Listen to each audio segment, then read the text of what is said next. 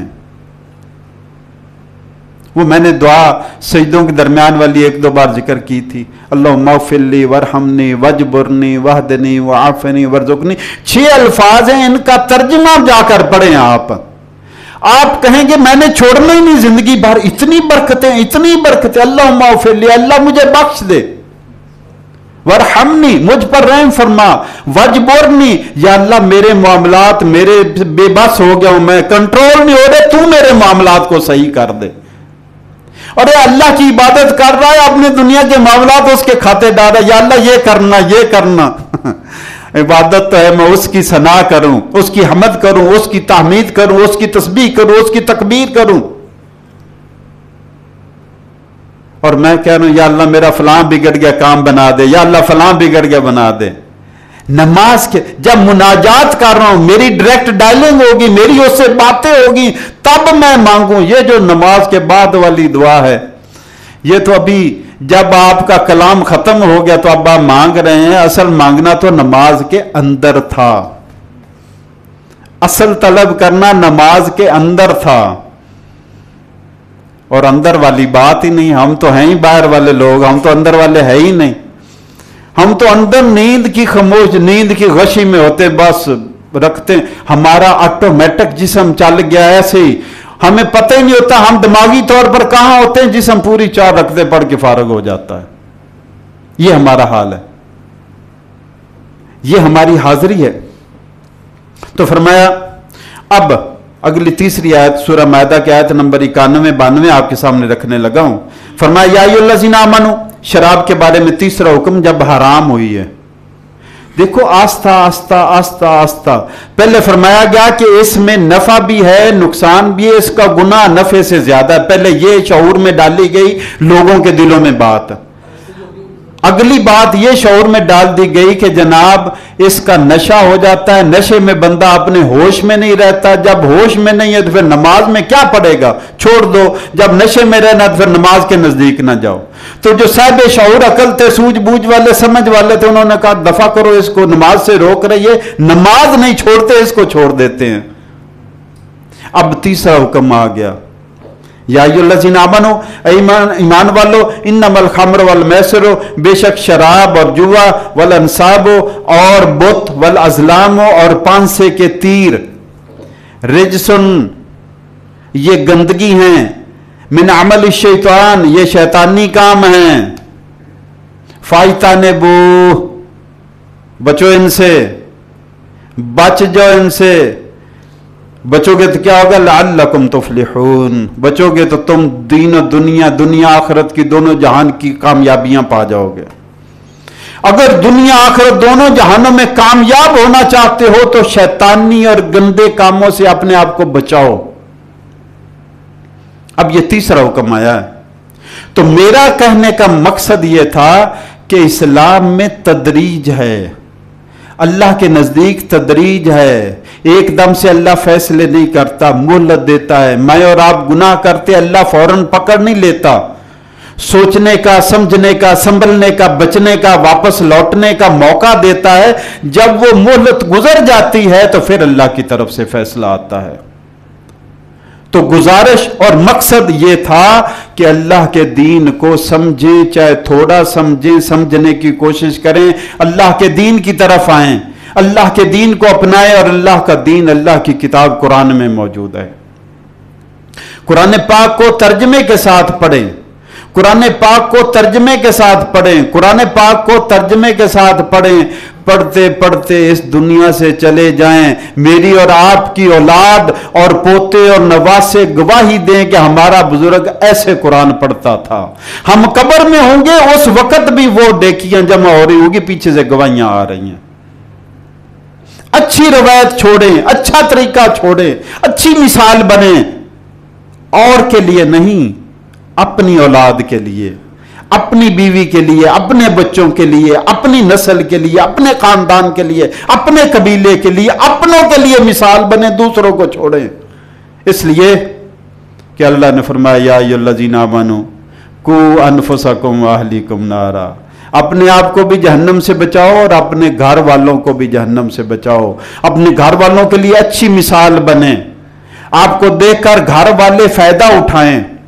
یہ نہ ہو کہ قیامت کے دن گھر والے کہیں کہ جناب انہوں نے کون سا حضرت صاحب نے کیا تھا اچھا کام، جو یہ کرتے تھے ہم بھی دیکھ کر وہی کرتے تھے. ان کی شراب کی بٹھیاں تھی ہم بھی کرتے تھے، یہ دکان میں 2 نمبر بال بیچتے تھے ہمیں وہی ملا ہم بیچتے گئے آگے، یہ ملاوٹ کرتے تھے ہم ملاوٹ کرتے تھے. ابا جی نے شراب سے محلات ھذا من فضل ربی بنا لیا، ہم بھی وہی کاروبار کرتے رہے. ابا جی پلاٹوں پر قبضہ کرتے تھے، بیوہ کا مال ہضم کر جاتے، غریب پر کمزور پر ظلم کرتے تھے. ہم نے وہ روش اور طریقہ دیکھا، ابا جی کی روایت کو زندہ رکھا. یہی گواہیاں ہوں گی. اللہ کے رسول صلی اللہ علیہ وسلم نے فرمایا لا تذکروا امواتکم الا بخیر، اپنے مردوں کو جب بھی یاد کرو تو اچھے الفاظ سے یاد کرو، کیونکہ تم زمین پر اللہ کے گواہ ہو. جب تم کسی کے بارے میں، مرنے والے کے بارے میں بولتے ہو تو وہ لکھنے والے لکھتے ہیں اس کے حق میں. اگر اچھا بولتے ہو تو اس کو اچھا فائدہ ہوتا ہے، اور اگر برا بولتے ہو کہ وہ ایسا تھا تو اس کو نقصان ہوتا ہے۔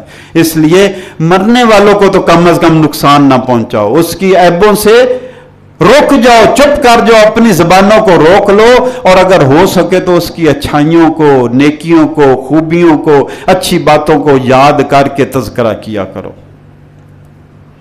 میرے بھائیوں، قرآن پاک اللہ کی کتاب ہے، اور اس کے نزول کا مقصد، نازل کرنے کا مقصد ہی ایک ہے کہ اس کتاب کو سمجھا جائے، اس کتاب کو سیکھا جائے کہ یہ کتاب اللہ کا پیغام میرے اور آپ کے لیے کیا پیغام لے کر آئی ہے، ہمارا نفع کس میں ہے، ہمارا نقصان کس میں ہے۔ چھوٹی چھوٹی باتوں کا دنیا داری میں ہم حساب کرتے ہیں، دین کے معاملے میں ہم ایسے اندھے کیوں بن جاتے ہیں کہ ہمیں نہ نفع نظر آ رہا ہے نہ نقصان نظر آ رہا ہے۔ ایسے کام، کل ہی میری ایک عزیز سے بات ہو رہی تھی، انہوں نے کہا جی یہ میرے پاس بیٹھے ہوئے ہمارے ایک عزیز ہیں، وہ کہتے ہیں میں نے قرآن کو ترجمے کے ساتھ پڑھنا ہے، آپ ہمیں گائیڈ کر دیں کون سا ترجمہ پڑھیں۔ میں نے کہا جی فلاں پڑھ لیں۔ وہ کہنے لگے ترجمے سے تو بات نہیں بنے گی۔ میں نے کہا جی ان کو میرا نمبر دے دے، جب کبھی کہیں مشکل ہو مجھے بتا دے، میں دیکھ دوں کہ کہیں سے دیکھ دا کے تو میں گائیڈ کر دیا کروں گا جو میرے بس میں ہوا۔ وہ کہنے لگے یہ تو صحیح ہے لیکن یہ فلاں فلاں فلاں کام کرتے ہیں، پھر کیسے ہوگا؟ میں نے کہا جی ان کاموں سے روکنا تب ہی ممکن ہے جب یہ کرنے والے کو احساس ہو جائے کہ وہ غلط کر رہا ہے۔ آپ کسی پر تنقید کرتے رہیں، یہ بدعتی ہے، یہ گمراہ ہے، یہ مشرک ہے، یہ گستاخ ہے، جو دل میں کہتے رہے، جب کو اس کو احساس نہیں جب تک ہوگا کہ وہ غلط کر رہا ہے تب تک وہ رکے گا نہیں۔ یہ شعور دینا، یہ شعور اللہ کی کتاب قرآن دیتا ہے کہ غلط کیا ہے، صحیح کیا ہے۔ آپ کسی کتاب کے بارے میں، حتیٰ کہ حدیث کی کتاب کے بارے میں بھی کہہ سکتے ہیں، کوئی کہتا ہے جی یہ حدیث ضعیف ہے، یہ کمزور ہے، یہ موضوع ہے، کوئی کہتا ہے یہ صحیح ہے، مضبوط ہے، اختلاف ہو جاتا ہے۔ قرآن اللہ کی ایسی کتاب ہے جس کے بارے میں کوئی جرت نہیں کر سکتا کہ یہ ضعیف ہے، کمزور ہے، میں اس کو مانتا نہیں ہوں۔ اور دین آیا ہی اللہ کی کتاب قرآن میں ہے۔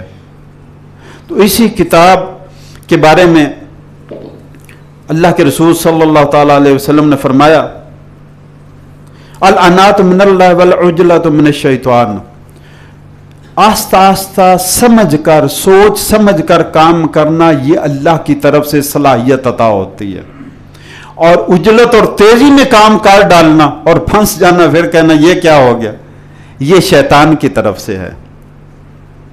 ترمذی شریف کی ایک روایت ہے، آپ صلی اللہ علیہ وسلم نے ایک شخص سے کہا قال لرجل ان فیک خصلتین یحبہم اللہ، فرمایا ایک صحابی سے کہ تیرے میں دو باتیں ایسی ہیں، اللہ دو باتوں ان کو بڑا پسند کرتا ہے۔ یہ قرآن و سنت کی باتیں جو ہوتی ہیں یہ اپنا ٹائم پورا کرنے کے لیے نہیں ہوتی، یہ سیکھنے کے لیے ہیں۔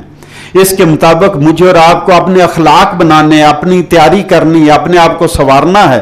تو فرمایا، صحابی سے کہا کہ تیرے میں دو باتیں ایسی ہیں جن کو اللہ پسند کرتا ہے۔ پہلی بات الحلم، تیرے میں بردباری ہے، برداشت ہے، نرمی ہے، اللہ نرمی کو بہت پسند کرتا ہے۔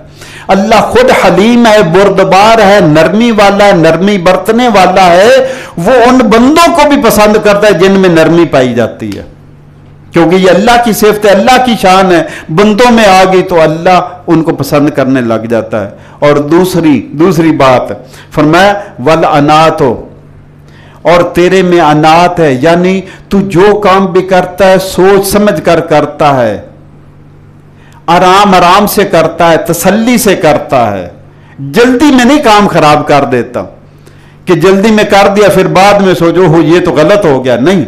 تیرے میں دو باتیں، ایک تو بردباری اور حلم اور نرمی ہے جو اللہ کو بہت پسند ہے، اور تیرے میں یہ صلاحیت ہے کہ تو سوچ سمجھ کر کام کرتا ہے، خوب تسلی سے کام کرتا ہے، اور یہ بھی اللہ کو خصلت بہت پسند ہے۔ تو دین کو خوب تسلی سے سیکھنا چاہیے میرے بھائیوں۔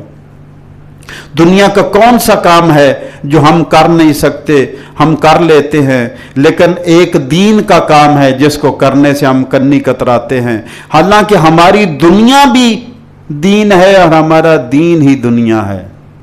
دنیا دین سے باہر نہیں ہے، دین دنیا سے باہر نہیں۔ مولانا مودودی رحمۃ اللہ علیہ سے کسی نے سوال پوچھا کہ جناب داڑھی کے بارے میں کیا خیال ہے اسلام میں؟ کوئی چھوٹی کوئی بڑی کے جھگڑے پڑے رہتے ہیں نا، تو پوچھا تو مولانا مودودی رحمۃ اللہ علیہ نے کہا کہ اسلام میں داڑھی ہے، داڑھی میں ہی اسلام نہیں ہے سارا۔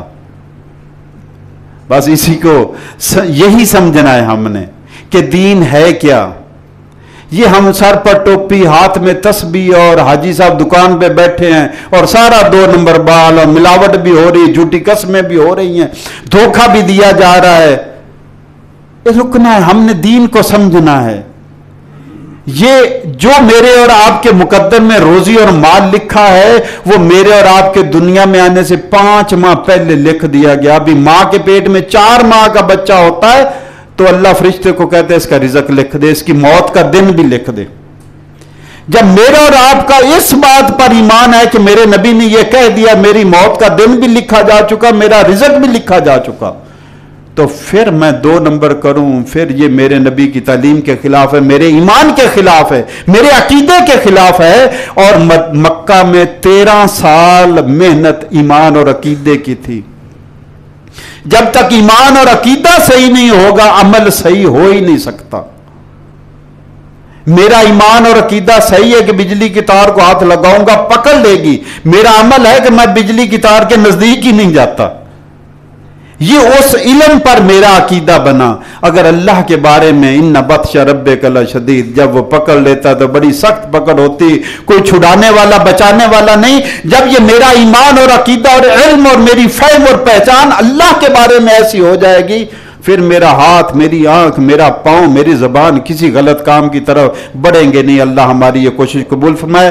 آج مغرب کی نماز کے بعد انشاءاللہ اسی سلسلے میں دین کو سیکھنے کے سلسلے میں درس قرآن انشاءاللہ مغرب کی نماز کے بعد 30-40 منٹ کی مجلس ہوتی ہے۔